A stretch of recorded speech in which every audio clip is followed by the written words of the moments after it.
গর্ভাবস্থার ১ মাস থেকে ৯ মাস পর্যন্ত পরিবর্তন, লক্ষণ, খাবার, সতর্কতা ও ডেলিভারি কবে হবে বুঝবেন কিভাবে?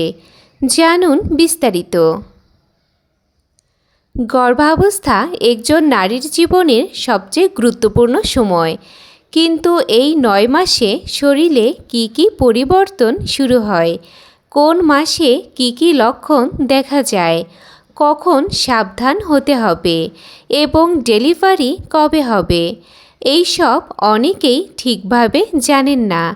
আজকের এই ভিডিওতে আমরা একদম মাসভিত্তিক সহজভাবে সব কিছু জানব, একদম শুরু থেকে শেষ পর্যন্ত। সুতরাং ভিডিওটি শেষ পর্যন্ত অবশ্যই দেখবেন, কারণ শেষের অংশটি অনেক গুরুত্বপূর্ণ। হ্যালো এভরিওয়ান, আসসালামু আলাইকুম। আপনাদের সাথে আছি আমি উর্মি আহমেদ তৃষা। আমি একজন ফার্মাসিস্ট। স্বাগত জানাচ্ছি নূর অফ ইসলাম চ্যানেল থেকে, যেখানে আমি স্বাস্থ্য ও ইসলামিক লাইফস্টাইল নিয়ে আলোচনা করে থাকি। চলুন আর কথা না বাড়িয়ে শুরু করা যাক। প্রথমেই আলোচনা করব গর্ভাবস্থার ১ মাসে কি কি পরিবর্তন শুরু হয়। পিরিয়ডস মিস হওয়া, হালকা ক্লান্তি ও ঘুম ঘুম ভাব, বমি বমি ভাব শুরু হতে পারে, হরমোন পরিবর্তন শুরু হয়। এই সময় অনেকেই বুঝতে পারে না যে তারা প্রেগনেন্ট। এবার আলোচনা করব গর্ভাবস্থার ২ মাসে কি কি লক্ষণ দেখা যায়। সকালে বমি হওয়া বা মর্নিং সিকনেস, বুক ভার ভার লাগা, গন্ধ সহ্য না হওয়া, ক্ষুধা কমে যাওয়া। এই সময় আল্ট্রাসাউন্ডে প্রেগন্যান্সি নিশ্চিত করা হয়। এখন দেখে নেওয়া যাক গর্ভাবস্থার ৩ মাসে কি কি খেয়াল রাখতে হবে। বমি কিছুটা কমতে শুরু হয়, শরীর দুর্বল লাগতে পারে, গর্ভপাতের ঝুঁকি কিছুটা বেশি থাকে। কি কি খেয়াল রাখতে হবে? ভারী কাজ করা যাবে না, পর্যাপ্ত বিশ্রাম নিতে হবে, ডাক্তারের পরামর্শ অনুযায়ী ভিটামিন খেতে হবে।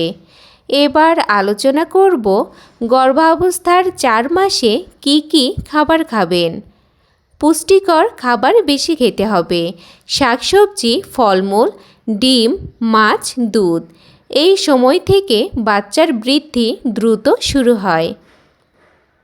এবার আলোচনা করব গর্ভাবস্থার ৫ মাসে বাচ্চার নড়াচড়া কেমন থাকে। প্রথমবার বাচ্চার নড়াচড়া অনুভূত হয়, হালকা ফ্ল্যাটার বা গুড়গুড় অনুভূতি, পেট ধীরে ধীরে বড় হতে থাকে। অনেক মা এই অনুভূতিকে জীবন অনুভব করা বলে থাকেন। এবার আলোচনা করব গর্ভাবস্থার ৬ মাসে কি কি সমস্যা হতে পারে। কোমর ব্যথা, পা ফুলে যাওয়া, ঘুম কমে যাওয়া, বুক জ্বালা পোড়া। সতর্কতা: দীর্ঘ সময় দাঁড়িয়ে থাকা যাবে না, বেশি লবণ খাওয়া এড়িয়ে চলতে হবে। এবার আলোচনা করব গর্ভাবস্থার ৭ মাসে কি কি সতর্কতা রয়েছে। বাচ্চা দ্রুত বড় হয়, শ্বাস নিতে কষ্ট হতে পারে, প্রিটার্ম ডেলিভারির ঝুঁকি থাকে। এই সময় করণীয় হল নিয়মিত চেক আপ, রক্তচাপ ও সুগার মনিটর করা, ভারী কাজ একদমই না করা। এখন আলোচনা করব গর্ভাবস্থার ৮ মাসে কি কি করবেন। বাচ্চার পজিশন সেট হয়, ডেলিভারির প্রস্তুতি শুরু হয়, হাসপাতাল ব্যাগ প্রস্তুত রাখা। এই সময় যে কোনো অস্বাভাবিক ব্যথা হলে দ্রুত হাসপাতালে যেতে হবে। এখন দেখে নেওয়া যাক গর্ভাবস্থার ৯ মাসে ডেলিভারির লক্ষণগুলো কি কি।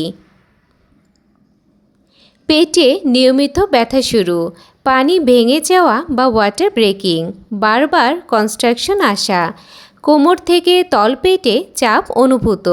এগুলো হলে বুঝবেন ডেলিভারি খুবই কাছাকাছি। এখন আলোচনা করব ডেলিভারি কবে হবে এটা বুঝবেন কিভাবে?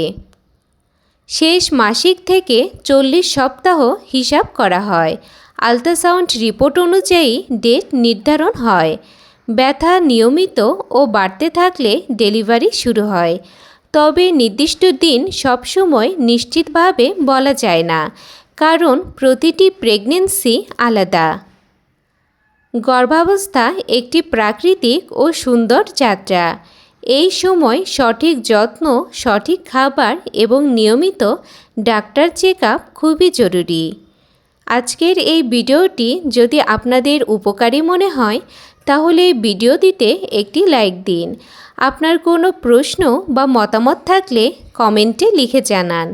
আর এমন গুরুত্বপূর্ণ তথ্য পেতে আমাদের চ্যানেলটি সাবস্ক্রাইব করে পাশে থাকুন। আজকের মতো এই পর্যন্তই। সবাই ভালো থাকবেন, সুস্থ থাকবেন। আল্লাহ হাফেজ।